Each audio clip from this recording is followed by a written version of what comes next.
Hello everyone, I'm Nitsuhone, and it is Friday, so that means it's time for another MTG Top 10. I do a video on bad cards instead of good ones once a month or so, and last week's poll gave people the option of a video on worst equipment or worst vanilla creatures. It was pretty close, but obviously worst equipment won out in the end.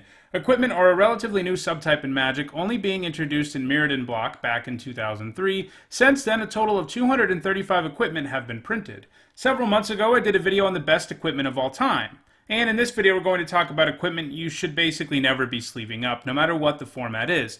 These are cards that weren't good in their respective limited formats, never saw play in Constructed, and don't really have a home in EDH either, and as a result, most of them are basically worthless, both literally and figuratively.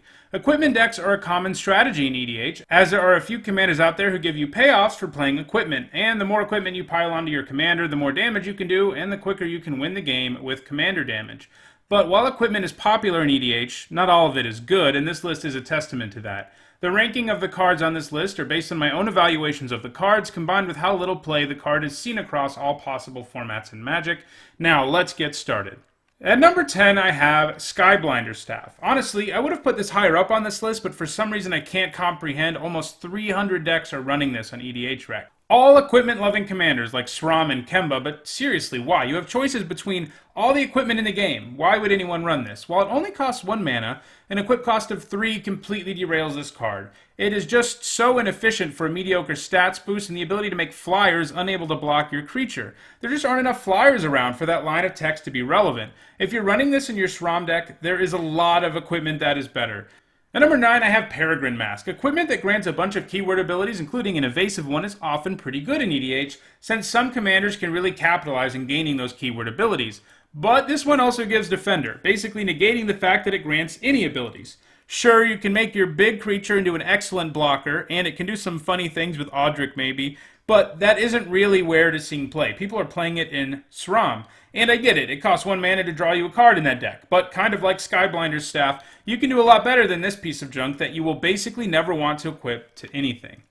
At number 8, we have Razer Boomerang. Here, I think R&D went for flavor over functionality. For 3 mana, you get an equipment that costs 2 to equip and gives absolutely no stats bonus. That's already not a great sign. It does give your creature the ability to tap and do 1 damage to something, sort of like Viridian Longbow, an equipment that was really good and limited, but it also comes back to your hand, meaning you not only have to recast it, you have to re-equip it every time you do it, and you can't even do it a bunch of times in the same turn if you have even infinite mana, unless you also have a ton of creatures, because it taps down your creature who uses the ability.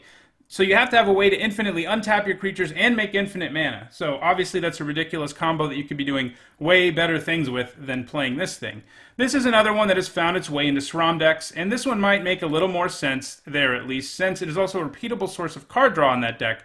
But still, this card is awful, though very flavorful. At number 7, I have Riot Gear. This one isn't bad in as obvious of a way as the first few cards on the list, so it really isn't that interesting to talk about, honestly. Instead, it just gives a stats boost that's really inefficient. A total of 4 mana for a boost of +1/+2 just isn't worth it, and as a result, people aren't even interested in playing this in most equipment EDH decks, though I do think it is arguable that Skyblinder's Staff, which sees 5 times the play, is probably about as bad as this is. At number 6, we have another equipment that doesn't grant a stats boost at all, and that is Siren Lyre. Instead, after you invest a total of 4 mana, you can give your creature the ability to tap down other creatures. Unfortunately, that's just too clunky of a way to do it. This card wasn't good in Theros Limited, and it isn't good in EDH either. Unlike most of the equipment on the list, people aren't inexplicably playing this in their Sram or Kemba decks. Instead, this is seeing play in King Makar decks as a way to trigger his powerful Inspired effect every turn. That might actually be a passable place for it, but there are lots of ways you could tap down your King Makar every turn that are far better than this card. At number 5, I have Sparring Caller, part of the same cycle of equipment that brought us Cranial Plating, which is one of the best equipment of all time, but Sparring Caller is downright terrible. I have been kicking around the idea of doing a top 10 unbalanced cycles list at some point, and I'm pretty sure this cycle would be a part of it, as Cranial Plating is a ridiculous Magic card, while at least 3 of the other cards in the cycle are pretty bad. This one is one of the terrible ones, obviously. Only granting your creature first strike just isn't worth the mana, let alone the card here, and that is a real cost when you evaluate cards. The fact that you have this thing instead of literally any other card in your deck, permanent at least, feels bad, and in some situations you'd even rather have a land. Of course, that's true of most of the cards on this list, but at least cards like Razer Boomerang and Siren Lyre have corner cases where they sort of make sense. Sparring Caller just doesn't have that. It also hurts its chances of people shoving it into their SRAM decks because of the red mana symbols in its box, so it can't even be played there when people are just looking for equipment to jam into their deck, though I would say you shouldn't be playing it anyway. Some of the other cards on this list have their numbers inflated thanks to SRAM and Kemba. And no, being able to move this at instant speed doesn't make it better really at all. At number 4, I have Tormentor's Trident. Equipment that only boosts power is often suspect, though there are a few notable exceptions like Loxodon Warhammer, but that also grants Trample and Lifelink.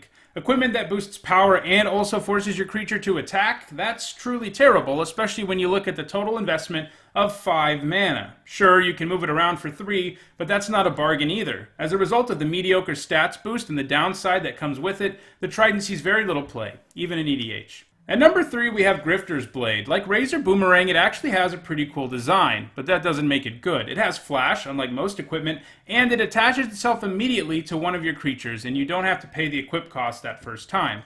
So it is sort of one part combat trick, one part equipment.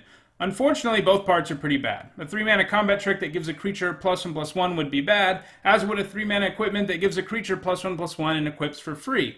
It would be cool to see them revisit this sort of design in the future, but on a more powerful card. I know we've had cards that equip for free, but we haven't had any more that also have flash. So seeing both of those together would be cool again on a better card than this one. At number 2, I have Healer's Headdress. Like Sparring Caller, it is part of the same cycle of cards that brought us Cranial Plating. So yeah, 2 cards from that cycle are on the worst equipment ever list, while Cranial Plating is at number 3 on the best equipment ever list. That's an unbalanced cycle.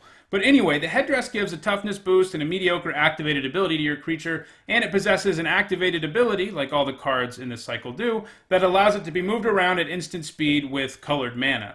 Yeah, this is pretty bad. Most of the time, you don't play equipment for a toughness boost, and you certainly don't play it so you can prevent a single damage dealt to something. Sure, that can come up big sometimes, but it can also get completely overwhelmed without too much effort. Despite Healer's Headdress having a white color identity, it sees almost no play in EDH, even in SRAM decks. And at number 1, I have Thirsting Axe. While it sees more play in EDH than some of the cards before it, I really can't understand why. If this was a 3-mana equipment that cost 2 to equip and granted +4/+0, it would already be awful. But for flavor reasons, I guess, they decided to add 3 more lines of text to this that make it, in my opinion, the worst equipment ever. If the creature equipped with it doesn't do combat damage to a creature, you have to sacrifice that creature. What? You can't even control whether or not a creature is going to get damaged by your equipped creature unless you're somehow controlling blocking, which, yes, there are a few ways to do that. You are just going to lose your creature in most cases when you equip it with this, and sure, it just got in for 4 more damage, but that's not worth it at all. If your deck really wants to be sacrificing things, there are way better ways to do it.